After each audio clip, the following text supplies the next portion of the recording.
estamos, este ano, realizando um estudo a respeito do Evangelho. Mas, para nós bem entendermos esse estudo, nós vamos fazer hoje uma introdução ao estudo do Evangelho, para que nós possamos definir, afinal de contas, o que é o Evangelho. Como vamos estudar o Evangelho sem saber o que é o Evangelho? O espírito humano evolui em dois patamares. Nós, ao longo das eras, desenvolvemos a nossa inteligência, que é um dos patamares do progresso do espírito, e durante outras eras desenvolvemos o nosso sentimento. Aquela figura do anjo que aparece nos vitrais dos templos, que tem ele, o anjo, duas grandes asas, elas são simbólicas. Uma asa significa inteligência, outra asa significa o sentimento. Então, meus amigos,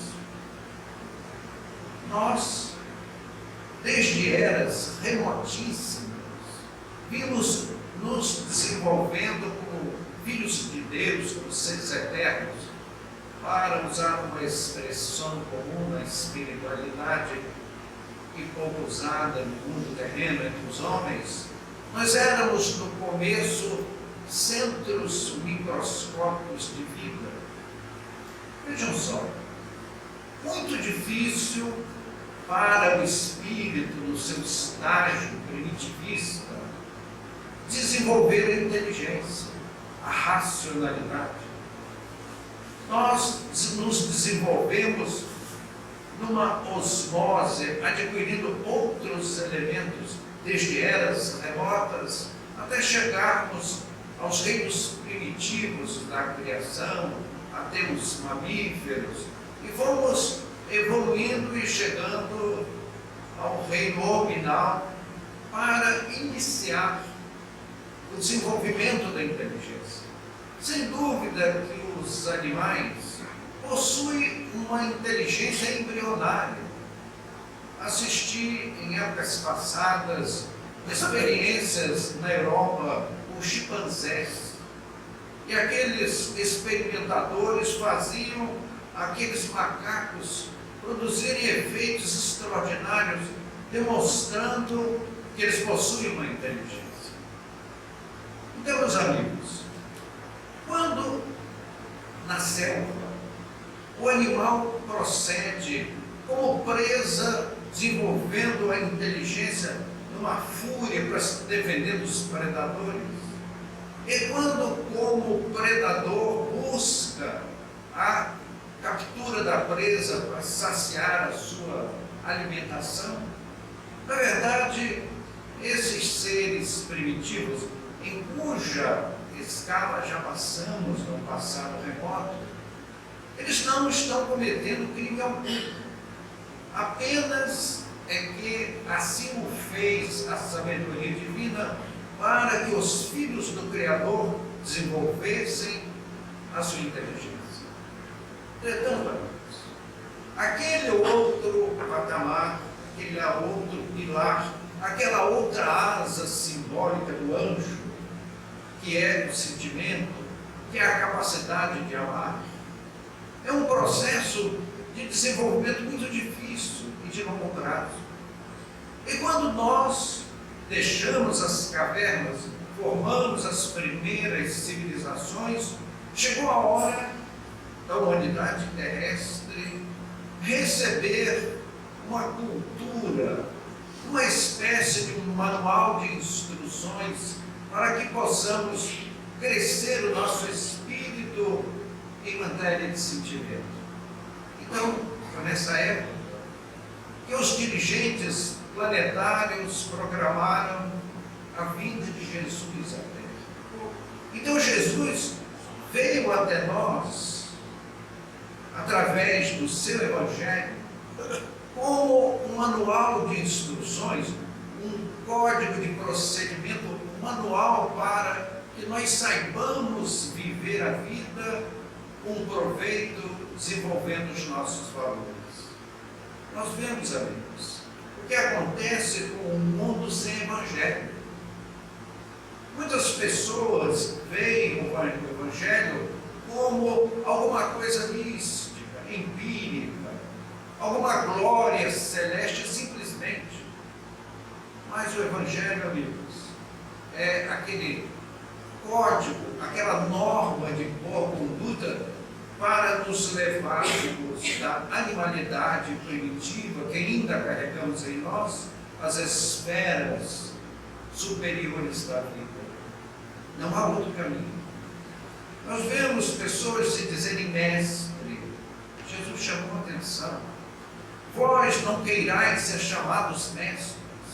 Eu sou o vosso único mestre. Então Jesus, meus amigos, foi aquela alma celeste que veio até nós para nos trazer uma diretriz sábia para o nosso progresso espiritual. Com Jesus, e exclusivamente com Jesus, nós dispersaremos os resquícios de animalidade que ainda carregamos na nossa alma e nos vestiremos de luz, a luz angelical que nos permitirá os grandes voos para as esferas superiores da vida espiritual. Então vejam, amigos, se nós pegarmos o Evangelho e fizermos uma análise com o oportunismo, nós observaremos uma coisa interessante.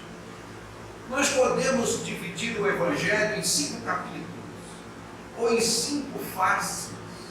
A primeira, aqueles fenômenos que os homens denominaram de milagres, que na verdade, milagre seria a derrogação das leis naturais, o que é inviável. As leis divinas são interrogáveis porque são sábias e perpétuas. Então não há milagres. O que havia eram forças espirituais que o Cristo manuseava a bem daqueles sofredores da época. No segundo capítulo, as previsões de Jesus, exemplo prático. Vedes esses grandes templos. Em verdade vos digo que não ficará pedra sobre pedra. E assim aconteceu. A luta armada entre hebreus e romanos levou à derrocada do Império Judaico da época. Aquelas passagens do Evangelho que as religiões tomaram para fazer base os seus dogmas religiosos. Como 4º capítulo, falaríamos da vida do ser humano chamado Jesus. Meus amigos, muitas pessoas nos apresentam Jesus como um ser mirífico, como se o Cristo tivesse surgido do nada. Pergunta aos amigos, alguém seria mais respeitoso às leis da natureza do que José e Maria? Maria foi mãe de muitos filhos. José era um homem saudável e ela uma jovem que tinha condição de dar à luz a muitos filhos, como dera Jesus. Jesus, que vinha nos falar da obediência às leis divinas, não nos respeitaria a lei da maternidade. Então Maria foi mulher de José, como são todas as mulheres do mundo. Foi mãe de Jesus e seus irmãos, como são todas as mães do mundo. Porque não é pela exceção que alcançaremos as glórias. E por último, meus amigos, que é a 5ª face do Evangelho, que aí sim é que reside realmente o Evangelho, que são os ensinos morais do Cristo. Eu lembraria aos amigos aquela prática de laboratório. Antigamente chamava-se o QSP. QSP é quanto se puder. Quando nós tomamos um remédio, por exemplo, que contém vitamina C, aquele comprimido não é todo vitamina C. Porque se em vez de nos fazer bem, nos faria mal, pelo excesso. Então, o que faz efeito numa medicação é o seu princípio ativo. Esse elemento que cura dentro da dosagem prescrita pela ciência. Assim é o Evangelho. Todos esses 4 itens que comentamos, eles são o expediente, o QSP, os meios físicos para conter o princípio ativo chamado ensino moral de Cristo. E é isto que é o Evangelho. Eu nos disse Jesus, quantas coisas tenho a vos dizer, mas não a podeis suportar agora. Mas quando chegar aquele Espírito da verdade, ele vos lembrará tudo o que vos tenho dito e vos ensinará todas as coisas. E assim, Jesus preveu o evento do Espiritismo no mundo. Porque os homens pegaram o Evangelho do Cristo e o transformaram em uma série de dogmas, de conceitos humanísticos. Mas a doutrina espírita, meus amigos, como previsto por Jesus, é em essência o ensino moral do Cristo, que é aquele produto sublime que vai curar as nossas almas, os nossos espíritos, daquelas chagas multimilenares, daquelas eras em que transitamos pelos reinos da animalidade, e cujos resquícios chegaram aos nossos dias. Os homens podem fazer a sua opção. Se querem a religião puramente mística, e vos falo no nosso estudo aqui, com todo respeito, quando citamos alguma observação, apenas como estudo. Assistia eu no outro dia à televisão, e estava uma autoridade religiosa, bem vestida, usando um crucifixo de ouro cravejado de pedras preciosas, falando de Maria. E ele dizia que Maria tinha os olhos verdes. Eu não vejo nos evangelhos, nos escritos antigos, onde se diga que Maria tinha olhos verdes, que as suas faces eram acetinadas, que os seus cabelos louros lhe caíam em cachos pelos ombros, bem torneados, os seus lábios eram belíssimos, as suas mãos eram como 2 pombas. Meu Pai do céu, para que serve isso? Qual é a utilidade? Então, amigos, nós chegamos à seguinte conclusão, de que ainda hoje se fala em fé cega. Fé cega. Mas nós estamos na era dos satélites, das máquinas que viajam para outros planetas, quiçá para fora do sistema solar, que os navios, os submarinos atômicos, cruzam leitos dos oceanos. Hoje já se faz transplantes de órgãos. Meus amigos, trocar um coração, vocês querem tecnologia mais avançada? E como na era da informática, dos computadores, dos laboratórios mais sofisticados do mundo, em que eu pego um pequeno telefone celular, ligo para um outro mundo, lado do mundo, e falo com um amigo, ao vivo, a cores. E falasse em fé cega, falasse em Maria, que tinha olhos verdes, isso serve para quê? Para a utilidade. Então, meus amigos, o homem, sem um interesse malévolo, mas com primitivismo intelectual, transformou o Evangelho num culto externo. Que nome se dá isso? Misticismo. Misticismo é obscurantismo, é falta de lógica, é falta de raciocínio. Nós, espíritas, optamos pelo princípio ativo dos ensinos do Cristo para nós, meus amigos. E é isto que o Espírito Verdade nos apresenta no frontispício do livro O Evangelho segundo o Espiritismo, que é um livro que nos apresenta exclusivamente os ensinos morais de Jesus. No Evangelho segundo o Espiritismo, nós temos as diretrizes, não quiméricas, não para se levantar a mão, eu creio no Senhor, aí pronto, eu garanti uma cadeira cativa nas arquibancadas dos céus, dos céus que nos pintam de uma maneira tão primitivista. Outro dia eu via um sacerdote descrevendo o céu, que era um lugar assim, florido, um lindo campo de flores, um gramado verdeiro de ficha, aqueles tufos de vegetação recheados de flores. E ali as pessoas ficam olhando o Senhor num trono de ouro, e olha para o Senhor, e o Senhor olha para a pessoa, e a pessoa olha para o Senhor, o Pai do céu. E os anjinhos tocando harpa. Deve ser uma delícia nas primeiras horas, não é isso? Vocês já imaginaram, alguns séculos depois, aquele anjinho tocando harpa, assim, perto do seu ouvido? É só pena que voa, que vai voar de anjinho para todo lado, e você vai enfiar a arca no pescoço daquele anjinho.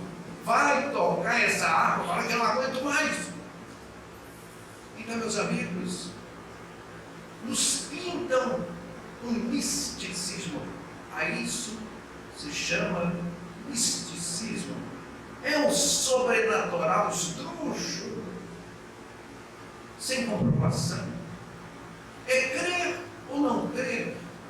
É que não muda o indivíduo. O indivíduo não se torna melhor em achar que existe um céu de anjinhos. E pior ainda, nos pintam essas pessoas que eu estou muito convencido que não o fazem com más intenções. Muito ao contrário. Talvez com a mais nobre das intenções. Agora eu pergunto, nos pintava aquele religioso na televisão numa manhã de domingo, mas aqueles que não forem da nossa igreja vão para o inferno, sofrer para toda a eternidade. Meu amigo, eu faria uma pergunta. Nós somos pais. O que é que aconteceria com o nosso coração de sermos eleitos e ficarmos naquele jardim florido, vendo o Senhor lá junto com os anjos? E os nossos filhos nas furnas infernais a sofrer para toda a eternidade. Este Deus que criou isso é um monstro, é um Deus com letra minúscula, não é a suprema inteligência do universo. Então, meus queridos amigos, é por isso que nós, espíritas, e eu convido os amigos a pegarem o Evangelho segundo o Espiritismo e leia a sua introdução, porque é exatamente o que falamos nesta noite. O Espiritismo, meus amigos, começou a se espalhar pelo mundo, e Allan Kardec recebia uma informação de um espírito, e ele via uma lógica, uma consistência naquela afirmativa, e submetia essa dúvida a mais de 1.200 espíritas espalhados pelo mundo. Eu pergunto a vocês, quem seria capaz de criar 1.100 espíritas em alguns poucos anos, senão a espiritualidade? Então, meus queridos amigos, o Espiritismo não é, como muitos supõem equivocadamente, uma obra de Allan Kardec. Nós chamamos Kardec de codificador. Por que razão? porque ele foi o elemento que codificou, que organizou, que racionalizou todas as instruções passadas pelo mundo espiritual aos homens, que somos nós. E um detalhe: se Kardec tivesse baseado em um médium, teria probabilidade enorme de errar. Mas ele se baseou em milhares e milhares de médiums, espalhados pelo mundo inteiro. Porque se fosse um médium de uma única localidade, as informações poderiam sofrer o problema do regionalismo e chegarmos com as verdades ensinadas pelos costumes locais. Não, meus amigos. O Espiritismo tem esta verdade inquestionável, que é a sua universalização em todas as partes do mundo, inclusive no Brasil. Lá no sul do estado da Bahia, existia um cavalheiro chamado Luiz Teles de Menezes, que era correspondente de Allan Kardec, que tinha um grupo de médicos e que recebia do mestre leonês as questões que viriam ilustrar as futuras obras do Espiritismo. Então o Espírito Verdade instruiu Allan Kardec para a publicação do livro O Evangelho segundo o Espiritismo. Muitas pessoas dizem: mas não é o Evangelho segundo o Espiritismo. Meus amigos, Jesus não escreveu nada. Perdão, escreveu sim. Quando trouxeram à presença do mestre aquela mulher flagrada em adultério, e que segundo a lei mosaica ela deveria ser apedrejada em praça pública até a morte. Meus amigos, o que é isso? Eu chamo isso de palavra de Deus. Quer dizer, a mulher adúltera é apedrejada em praça pública até a morte.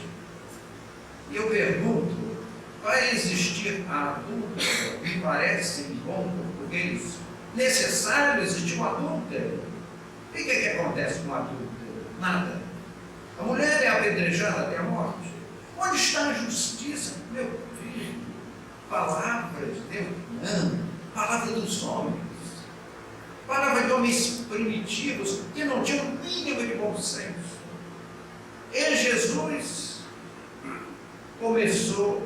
pegou uma varinha e começou a escrever no chão os crimes cometidos pelos principais acusadores daquela mulher.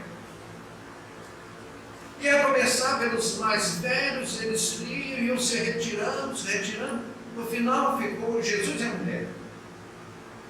Por que a partir dos mais velhos? Porque sendo mais velhos, mais tinham errado. Meus amigos, quem não comete erros, não se agaste com seus erros. Faça um plano, um acordo com o Criador, com o Cristo. Senhor, ajuda-me a não errar de novo. E passa adiante. Águas passadas não movem moinho.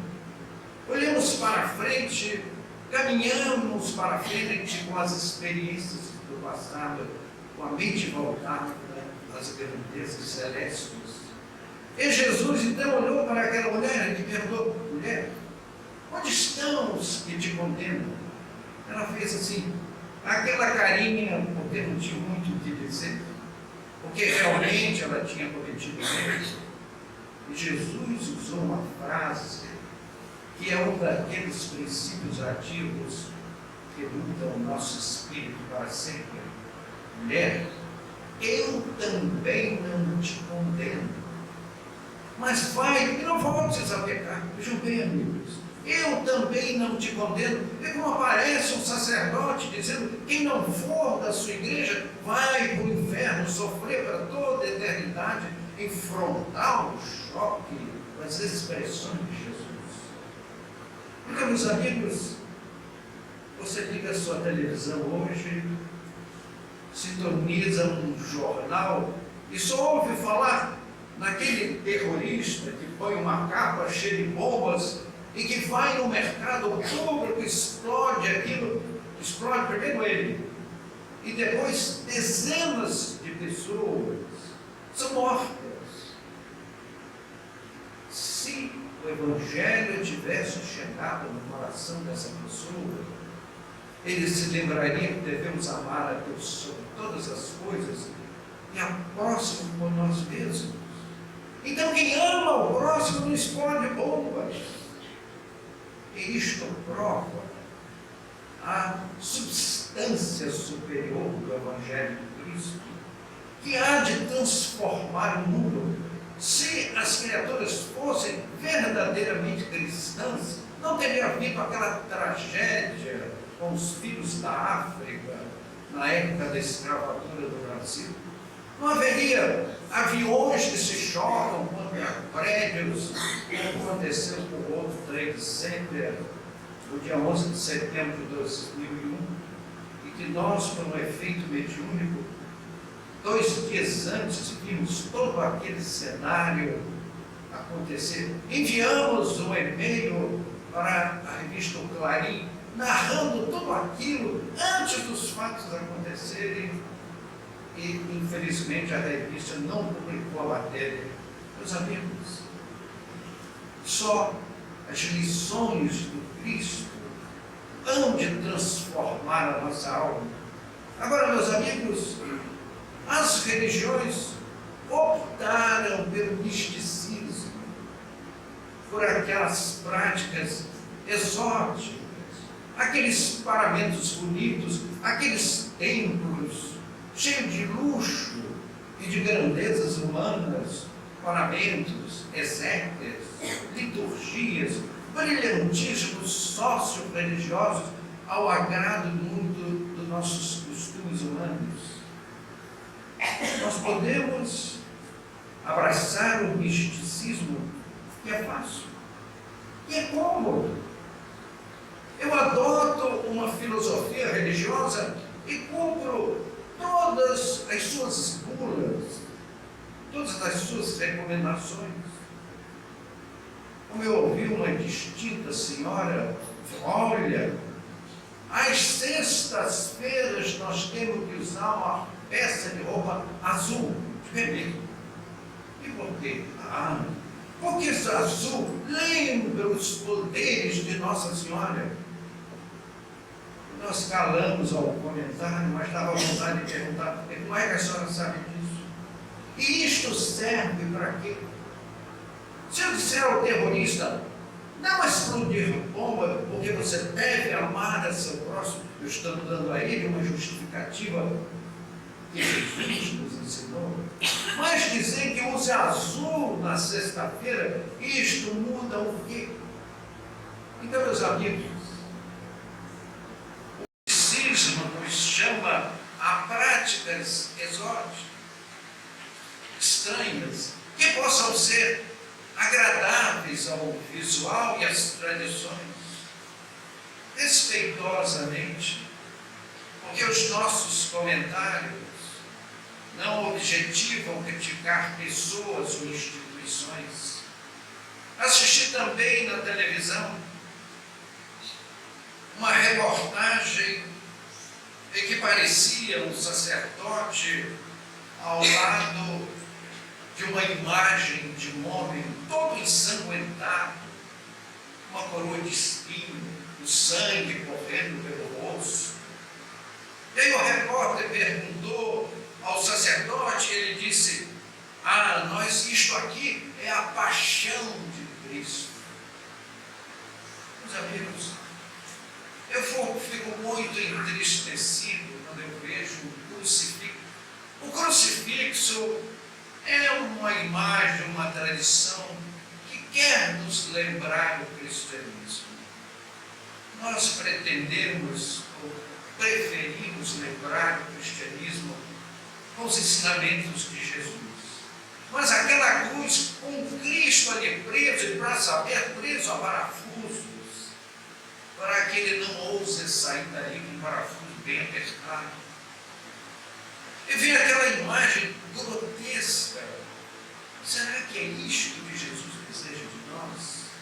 Meus amigos, Jesus é uma alma cósmica, é um ser estelar, que vem nos trazer uma doutrina, uma filosofia, para a nossa transformação, para que sejamos melhores. Porque se eu digo ao terrorista não mate, porque você deve amar a Deus sobre todas as coisas e ao próximo como a si mesmo, ele vai pensar 2 vezes. Mas se eu disser a ele que aqui tem um Cristo preso a parafusos, isso não toca o coração das pessoas. Então, nós espíritas fizemos a opção pelo princípio ativo do Evangelho, que são os ensinamentos do Cristo, os seus ensinamentos morais. Eu já conversei com materialistas, com pessoas céticas. É muito bonito. Eu não consigo fazer isso, mas admiro as pessoas que conseguem, dito por um materialista, por um cético, e dizer que aquele boneco todo ensanguentado é a paixão de Jesus, é um tremendo equívoco. Meus amigos, abram bem os vossos ouvidos. A paixão de Jesus somos nós, meus amigos. Nós é que somos a paixão de Jesus. Ele nos recebeu das mãos do Criador como seres infinitesimais naquela época remotíssima, ao início das lides planetárias, quando as convulsões telúricas ainda sacudiam o orbe terrestre assustadoramente. Foi ele que nos recebeu das mãos do Criador com imenso amor. E por amor se comprometeu com o Pai Celeste, esta inteligência que mantém todo o universo em equilíbrio, é que não há um fio da vossa cabeça que caia sem que o Pai saiba. Então o Criador controla todos os nossos passos, os nossos pensamentos, nos dá toda a liberdade para que nós possamos escolher os caminhos da nossa glória celeste. E nós moramos no coração de Jesus, que nos conhece a todos individualmente. Quem supõe que Jesus está sentado no trono de ouro, lá nas instâncias das conveniências religiosas, é um gravíssimo equívoco. Jesus está ao lado de todos nós. Ele nos conhece pessoalmente, um por um de nós, nos conhece pelos nomes. É que na linguagem cósmica não existe um cartório de registro de pessoas naturais. Existe uma vibração máter que nos identifica a cada um, estabelecido por Deus, que nos qualifica como seres filhos do Criador do universo. E Jesus nos acolheu e nos advertiu: passará o céu, passará a terra, mas as minhas palavras não passarão. E eu vou vos preparar um lugar para vos ter comigo, e onde eu estiver, vós estareis comigo. Então, meus amigos, isto é que é o Evangelho de Jesus, a disposição dos seus tutelados, não por imposição. Emmanuel chama o Evangelho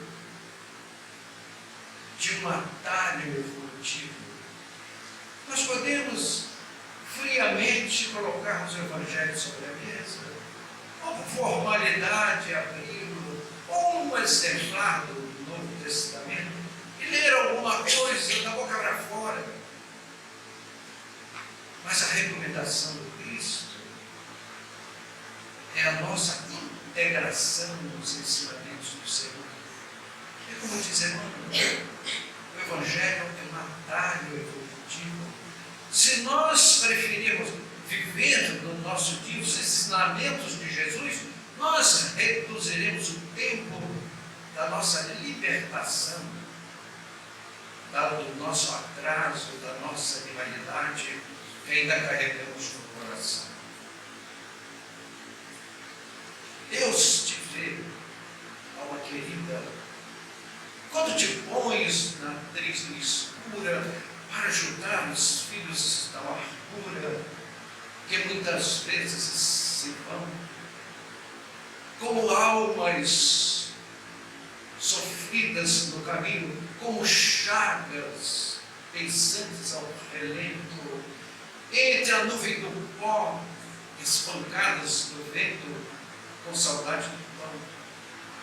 Deus te vê, a mensagem de bondade, com que extingues ou reduzes as provas, as lágrimas, as cruzes, daqueles que vagam pela rua sem ninguém,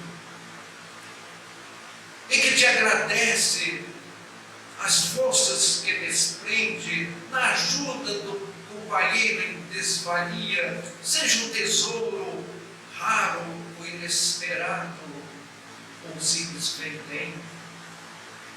Deus te abençoa quando estendes braço amigo para ajudar aqueles que carregam lenhos de tristeza, doando-lhes o afeto, o abrigo, a mesa, o remédio, a camisa, o cobertor, ou por altos recursos, embora não saibas, que manda que a lei te estenda benefícios divinos nos mais belos destinos para a glória do amor. Maria Dolores. Que Jesus nos ampare, nos abençoe nessa noite.